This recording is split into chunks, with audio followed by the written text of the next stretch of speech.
Nii, tore on teid nii palju siin näha publikus.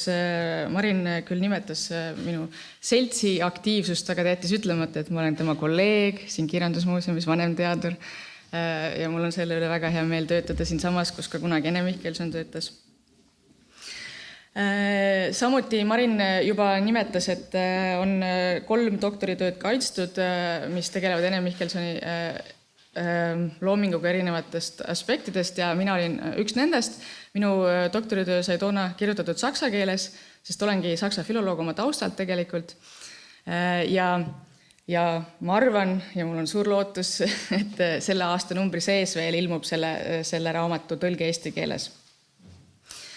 Ehk siis saan nii-öelda siis ka oma selle kingituse või selle tagasi anda, mida Ene oma moel mulle ka andis, kui ta nimetas mind oma stipendiaadiks ja ma sain Viinis toona terve aasta veeta.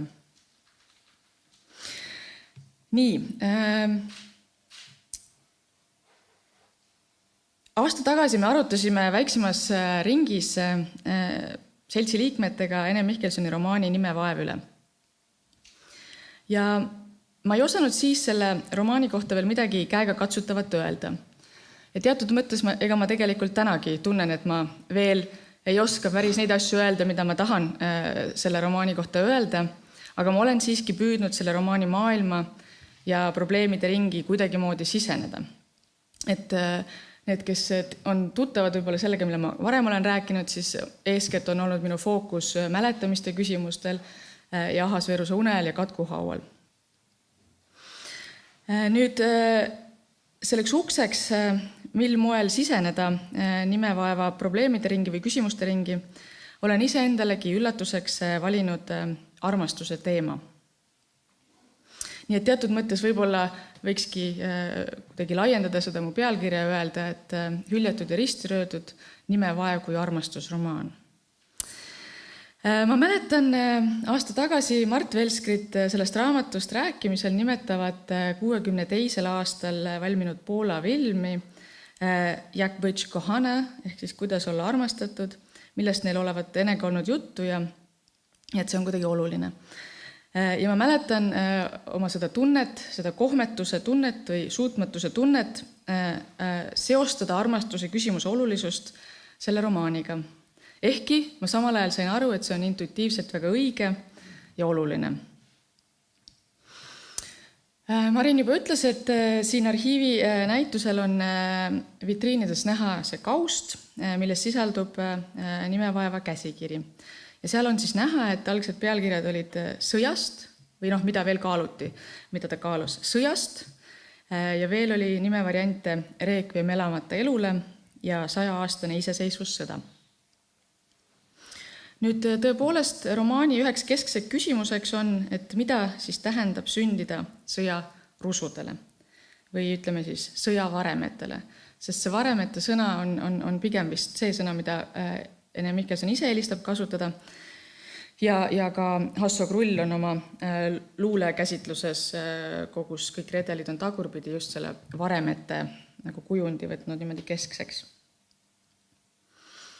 Romaani erinevad kaalumisel olnud nimevariandid osutavad, et sõda on põhjuseks elamata jäänud eludele, mida on küll elatud, kuid justkui varjusurmas, poolikult, teadvustamatult.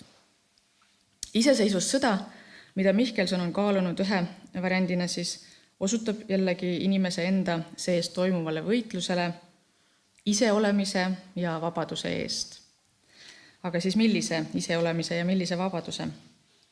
Teistpidi, sõnastades saab siis öelda, et selles romaanis on vaatluse all juba nagu korduvalt enne kõlanud sellised sõnastused inimese ja aja suhted ja 80. aastate lõpu murrangud, 91. aasta ning see, millised on need muutused, mis inimeste sees aja muutumise tõttu võimalikuks saavad.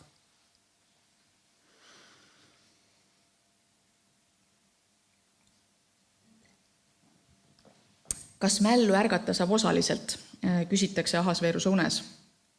Ja Nimevaeva jutustaja küsib, kuidas saab taastada inimlikkust jupi kaupa, äratada mälestusi valikuliselt, kui võimatuste silmside teeb ühel hoobil pimedaks.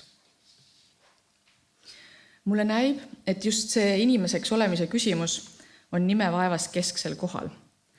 Kuidas mõista ja võtta arvesse seda inimlikkuse kadu, mis on osaks saanud nii lähedastele kui ka iseendale? Mida sõda ja vähemalt osaliselt sellest tingitud armastusest ilmaolek on inimesega teinud?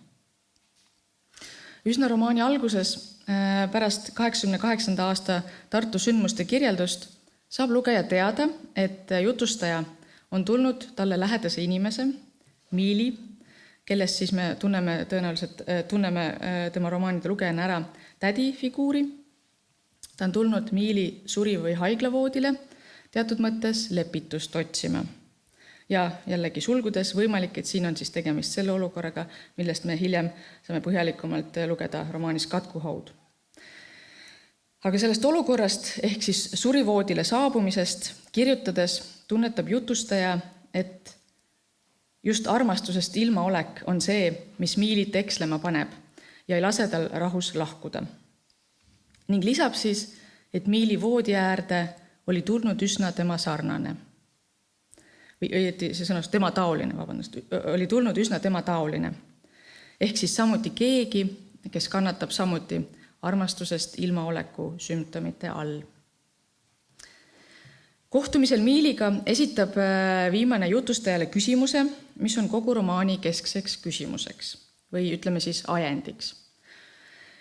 Sellega algab nimevaeva teine peatükk ja selle juurde naastakse romaani viimases ehk 39. peatükis. Nimelt küsib Miili jutustajalt, keda ta rohkem armastab, kas teda või Martat, ehk siis kas tädi või ema. Mihkelsoni romaanide arheoloost teame, et tädi on olnud siis sellele lapsjutustajale pikaaegne hooldaja ja kasvataja. Nähtavasti on õed omavahel arutanud jutustaja või siis selle lapsjutustaja küsimust, ehk siis tema küsimust on arutatud. Ja küsimusele, keda sa rohkem armastad, kas Martat või mind, järgneb kohe ka lisandus Miili poolt siis, et Marta olevat kirjas Miilile kirjutanud, et tal, see tähendab siis sellel, kes lugu jutustab, on siiski soe süda. See läheb jutustajale iseäranis hinge. Täpsustatud ei ole, kas siis heas mõttes, tundena, mis tekitab tänulikkust või pigem vastupidi, tekitab küsimusi.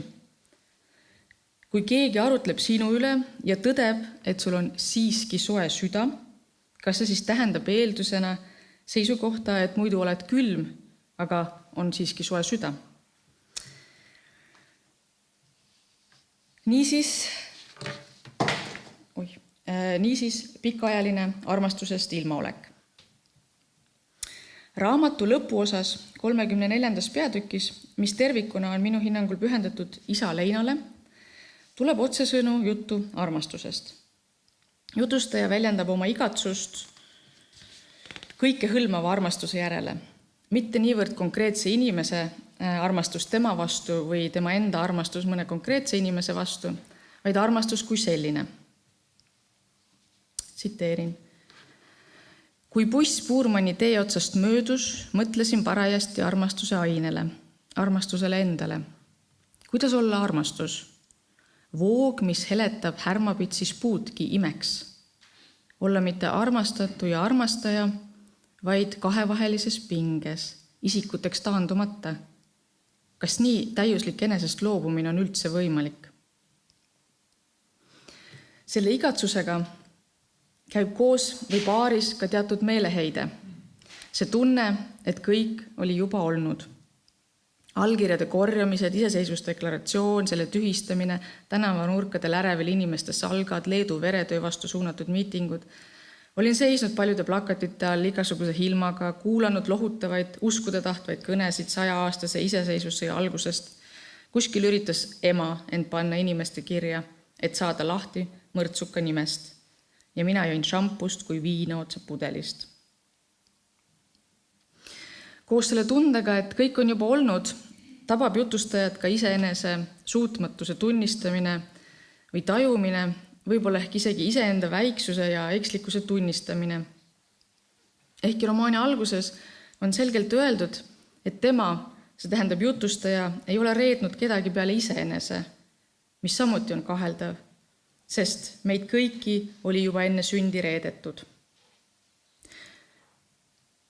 Sellest hoolimata tuleb nüüd selles armastuse peatükis jällegi juttu reetmisest. Sellest, kuidas Juudas reetis Kristuse ja tegi seda seetõttu, et ei suutnud uskuda Kristuse sõnu.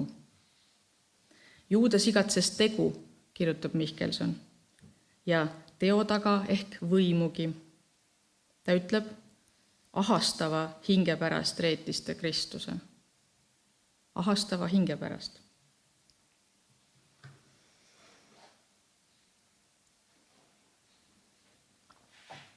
Nende sõnadega vaatleb Mihkelson mitte ainult Juuda tegu, vaid ka ise oma ahastavat hinge, mis ihaleb isiksuse vaba armastuse järele, kuid samavõrd reaalsete tegelike armastuse tegude järele. Ihkab siin ilmas teostumist, kui sealsamas pärib igavese elu hoopis täitumatus. Ja tsiteerides, see, mis teostub, ununeb nagu hommikune kaste. Sõnastatud saab siin veel kord niisiis igivana inimlik paradoks, ehk siis võimetus olla tänulik selle eest, mis on, ja vajadus ihaleda selle järele, mida ei ole. Kuid Mihkelson autorina ei olegi kirjanik, kes suudaks uskuda lunastusse sellesse, et Kristuse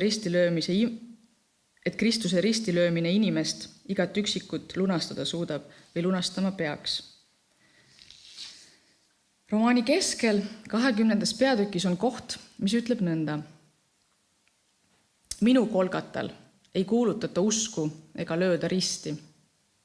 Seal küsitakse, kuidas on risti lööduna olla.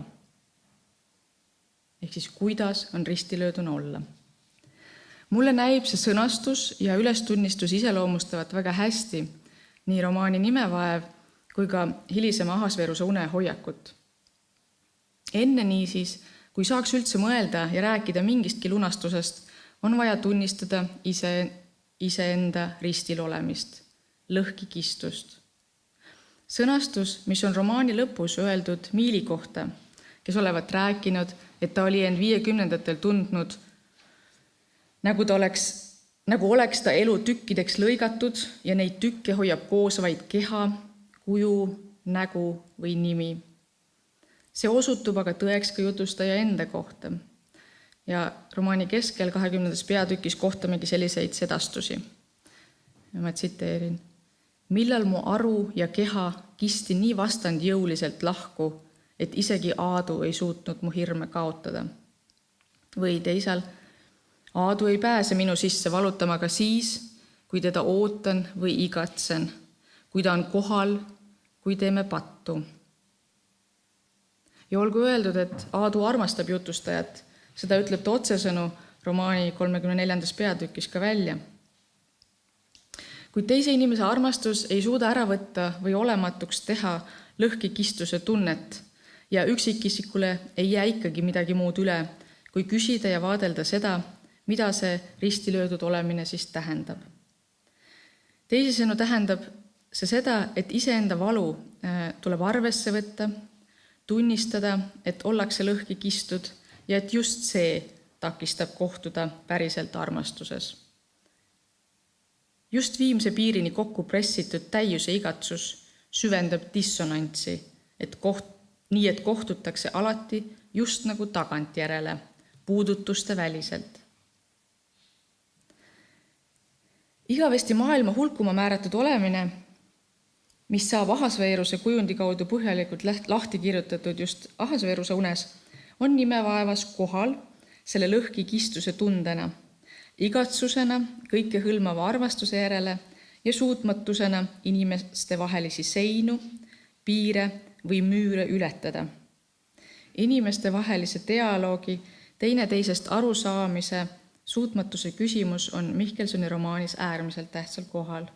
Ta teab, et inimeste elukogemused vormivad seda, mil moel ja kuidas me oleme võimelised teiste infot või lugusid vastu võtma. Tema autorina jutustab lugusid, sageli ka erinevaid vasturääkivaid lugusid, et proovida erinevalt jutustatud lugude mõju. Kuid tema ema ei suuda seda taluda. Temal on vajadus küünte ja hammastega hoida kinni ainsast ja ainult temale kuuluvast loost. Ta oli selle läbi elanud, endast välja võidelnud. Ta külma kartvad luud valutasid ilmamuutuse korral tõlgenduste leevendavast palsamist hoolimata.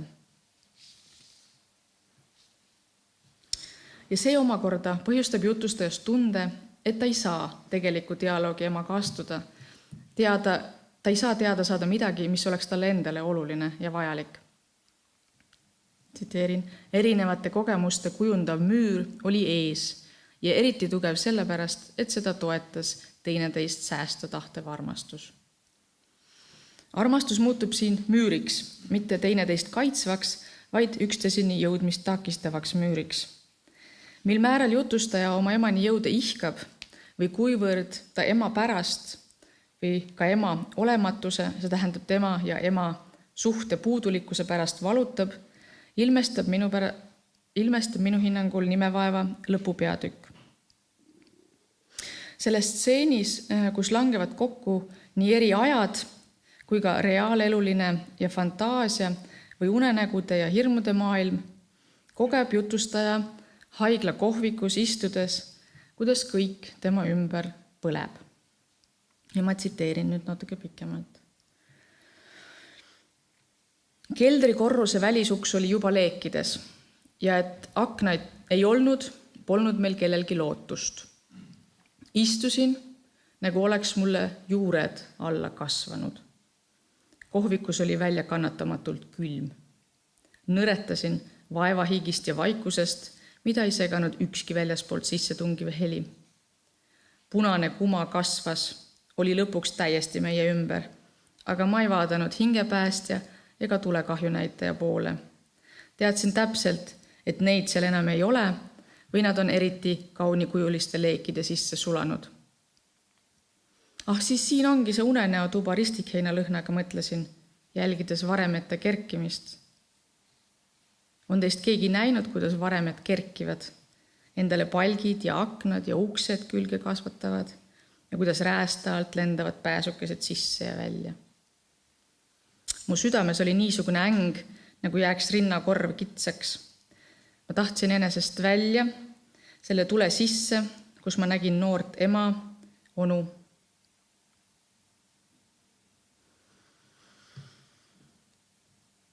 Aga enne veel, kui jutustaja näeb selles tules oma ema, oma onu ja teisi lähedasi, ütleb ta äkitselt kas siis Miilile või kellegile teisele, see polegi see nii täpselt selge, sest tegemist on üsna unenäolise olukorraga, võib-olla just nimelt iseendale, ütleb ta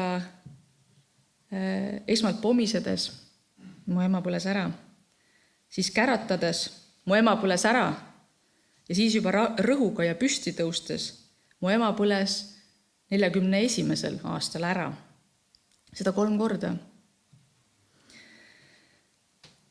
Ma ei ole püüdnud välja selgitada, miks just 41. aastal. Ma arvan, et see on selle Lõimetsa küla põlengu tulemusena, aga see polegi mul olnud võib-olla keskseks küsimuseks. Oluline on just see tõdemus sellest, et ema põles ära.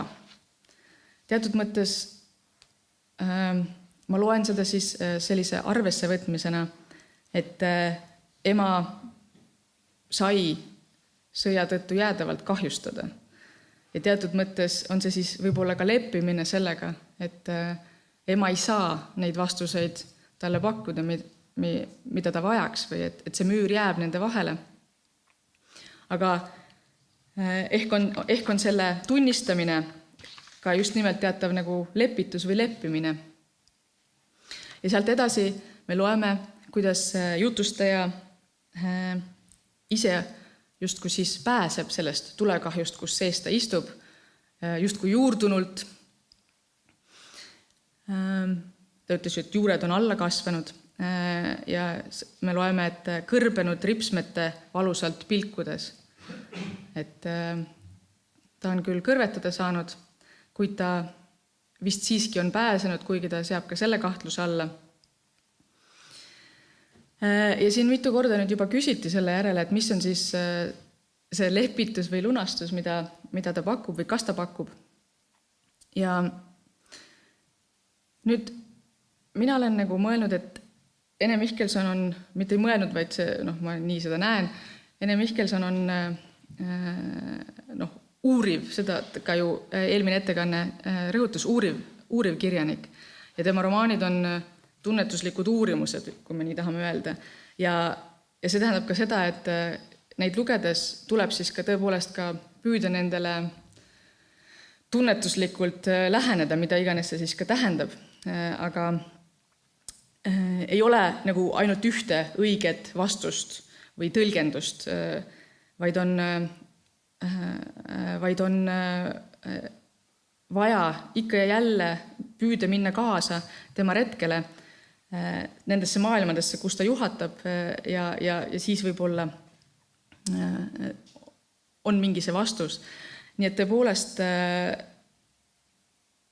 minu tunnetus on, ma ei tea, mis see lõpustseen meile täpselt räägib, aga need on väga Ene Mihkelsonikud stseenid, kus unenäoline maailm ja reaalelu tulevad kokku, et inimesele nende aegade kokkulangemise konstellatsioonina midagi öelda või teada anda. Ja võib-olla minu tõlgenduses oligi just see leppimine selle müüriga, mis jääb ema ja jutustaja vahele. See on see, mis aitab võib-olla edasi liikuda. Nii et selle koha peal ma panen punkti. Ma arvan, et ma pean jätkama selle raamatuga tööd. Aitäh! Aitäh, Aija!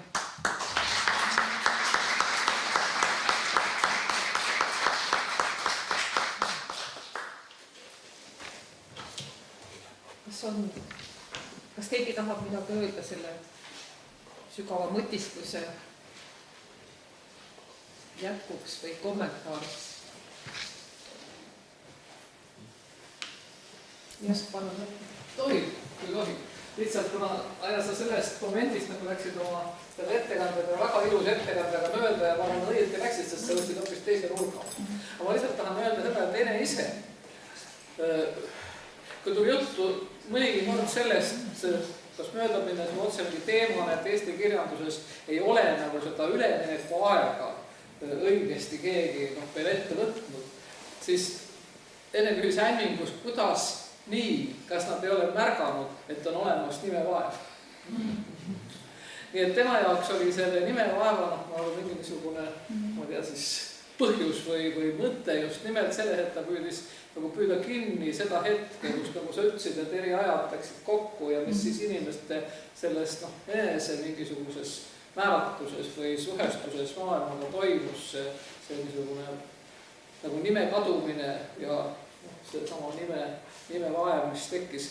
Ja kuidas sinu arvates tähendab, mis sa tõid siia hoopis teise vaate, selle armastuse ja kogu suhete vaate, aga kas see niisugune ülemineku ja tunnetus, kui sa ütled, sa tegeled selle romaaniga edasi, kas see sulle tundub ka niisuguse olulise punktina selles?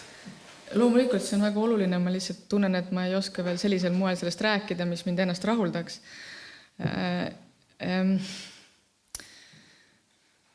Ma arvan, et siin selles romaanis on hästi tugevalt kohal see moment, et see mällu ärkamine või inimlikkuse taastamine nagu jupi kaupa või see küsimus sellest, et kui sa pead hakkama nagu ümber tõlgendama oma elu, et selle momendi hästi tugev tajumine, et kus on mingi ajani on justkui asjad, või ma arvan, ma ei ole seda ajaga ju niimoodi kogenud, kus mingi ajani asjad on justkui ühtemoodi, mingid reeglid kehtivad ka ühiskonnas, eks ju, ma ei tea, inimeste vahelistes suhtlemises, me räägime mingitest asjadest ühel moel ja siis tuleb see muutus ja nüüd me peame hakkama nagu mõtlema, et aga kuidas me nüüd mingeid asju hindame, kuidas me teistmoodi räägime. Ja võib-olla see hästi tugevalt tema enda sees tajutud see küsimus, et võib-olla isegi mitte hinnanguliselt, mitte öeldus praegu, aga niisugune naiivne lootus, et sel hetkel, kui nüüd aeg on nagu muutunud, ühiskond on teine, meil on nagu vaba justkui, et nüüd, et ma saan nüüd rääkida kas selle oma emaga, oma tädiga nendest asjadest teisel moel või ma arvan seda nagu ja see pettumus nagu iseendas võib-olla ka teatud mõttes, et tegelikult ju ei saa, et ei muutu või et inimesed ei muutu ju üleöö teistsugusteks või et võib-olla see on ka see, et see ema põles ära või et ma ei tea, et selle keerukuse, kuidas sa nagu lepid selle keerukusega, et ei saagi võib-olla, et need eelmised põlved ei võta sinu eest ära seda vastutust, et see jääb kõik sulle, kogu selle nagu nii-öelda selle küsimuste lahti arutamine.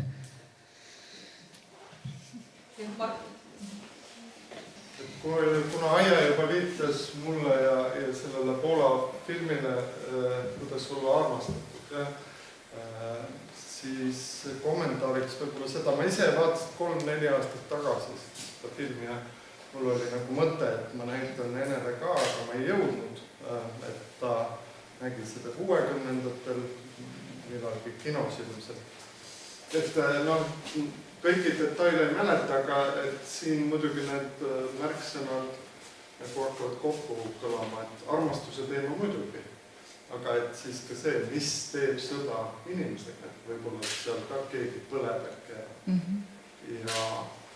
ja siis muidugi ka armastusest ilmajäetused. Märksõnad, ma arvan, et võiksid olla tähtsad, aga ma ei oska seda Ene vaatevinklist rohkem kommenteerida. Ma tahtsin just küsida, Mart, et nüüd jälle üks vastus sellele küsimusele on täitsa kirjas selles näituse tekstis, kus me lahendasime selle niimoodi, et Ene räägib ise oma elust ja seal on tsitaat teie koostatud raamatust Vaba inimese tunne. Et tsitaat alga umbes nii, mu üks elu lõppes põletatud külavaremet või nii, et selgesti Lõemetsa küla ja ta seletab Stalini okupatsioonivõimude Stalini poolt põletatud Lõemetsa külavaremetel lõppes tema üks elu. Et siin oli see vastus ja et see oli talle niivõrd oluline, mis see kordus intervjuul, mäleta kelledes intervjuuni, seda saab raamatust lugeda. Aitäh, Aija. Ja